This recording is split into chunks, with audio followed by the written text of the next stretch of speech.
Wilujeng enjang sanak kadang tani lumantar Adimas Aseng Roko Mas Parino ugi Bopo Wahyu Bopo Joko ingkang tinanggenah koordinasi silaturahim ngatur mendorong mencerahkan sanak kadang tani juga P3A Subak ugi ngangkat kesadaran kolektif dari sanak kadang tani. Aneh bin ajaib itu sudah 2 hari kok air belum sampai kidul makam Sidomulyo depan Pak Samsul. Ini masih kering kerontang. Pertanyaannya, air terhambur-hamburkan tanpa kontrol di wilayah mana? Nyuwun tulung ingkang sami tinanggenah monggo sesarengan kesetia kawanan sosial ampun mung buka tapi lali nutup, ampun namung lenggah nanging ngantos lali mboten jumeneng. Monggo sanak kadang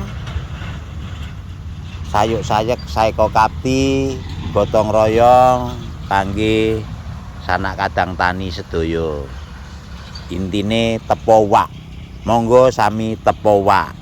Kula posisi wonten kidul makam Sidomulyo sak ngajengipun Bapak Samsul, posisi air taksih kados mekaten. Nyuwun pangapunten mboten anama kula cerewet ananging sedaya namung demi panjenengan. Kula piyambak namung pembantu petani Indonesia. Matur nuwun. Wilujeng enjang kula ambali malih sanak kadang tani. Mbok bilih kawontenan kados mekaten menika mboten tepowak. Area Kidul Sulingi kalih dinten dengan volume air yang demikian tentunya sedaya namung wangsul dhateng Sungai Wiraka. Pramila mbok inggih tepowak. Sanak kadang panjenengan ingkang wonten Surupan dan sekitarnya taksih kering kerontang. Pak Parino nyuwun pangapunten, mbok bilih mboten wonten pambengan menapa-napa sedaya sehat waras. Kula suwun panjenengan merapat ke Sulingi. Matur nuwun Pak Parino. Sasampunipun kula sonjo pados bukti nyata kawontenanipun nyata bilih faktor manusia ingkang kirang tanggal jawabipun. Menika ngantos Pak Polo turun tangan nak yenaken tuwin buktekaken kawontenan ingkang sak nyata-nyatanipun. Mangke wonten testimoni saking sanak kadang tani sanesipun. Nuwun. Ini sanak kadang Mojo Sambeng Talang Londo. Kawontenan air kados mekaten. Kula suwun kanthi sanget sanak kadang tani Sengkuyungan sayuk rukun pembagian supados sedaya saged keratan kangge nyelametaken masa tanam kedua menika. Wah, matur nuwun sanget. Mekaten sanak sedulur, mugi kesadaran panjenengan, kesetia kawanan panjenengan keangkat bibit masa tanam menika ngantos lajeng-lajengipun. Matur nuwun, nuwun. Enten taun wingi pun ngaten iki. Pun. Ya, langkung kalih taun mangkane. Lah niki rusak lah niki anu Pak. Kangge ngaliri sawah pinten kedhok niki mungan. Lha namung niki niku mboten sepinten saling betahne toya nek niku. Bapak nemu jebol piyambak niku. Mlebet saluran mungkin jegur leten.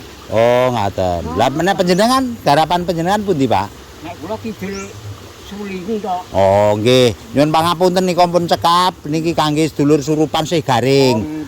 Nggih. Nek mriku mboten niki pun mboten guna. Undang pun mboten gunakne. Lah niki panjenengan niki pun kalih taun. Pun kalih taun lho ngene niki. Upami anu dikerjakne gati nak jane namung tambake panjenengan namungan njut. Oh, nggih. Anjir jebol-jebol mawon. Nggih. Nek saran panjenengan pripun niki Pak? Saene tetep ngangge pasangan. Pasangan nggih, langsung saja kok. Nggih, mboten wonten 2 meter jane, mboten wonten 2 meter panjange. Kami niku pancen bolongan iki, mesti di ceprot get sak kanjele. Nggih. Lah mengke sampinge Anu merembet. Merembet. enten bolong melih sambine ngoten Pak. Nggih, nggih, nggih. Wang Suli malih kidul sulingi pun mboten perlu air nggih. Nek wedal iki pun keratan koyane niku. Alhamdulillah, nggih, nggih. Suwun lho, Pak. Nggih. Demikian laporan dari Ronggo Raja Wali Nusantara TV untuk bangsa Indonesia. Raja Wali Nusantara TV, Lukas Berimbang.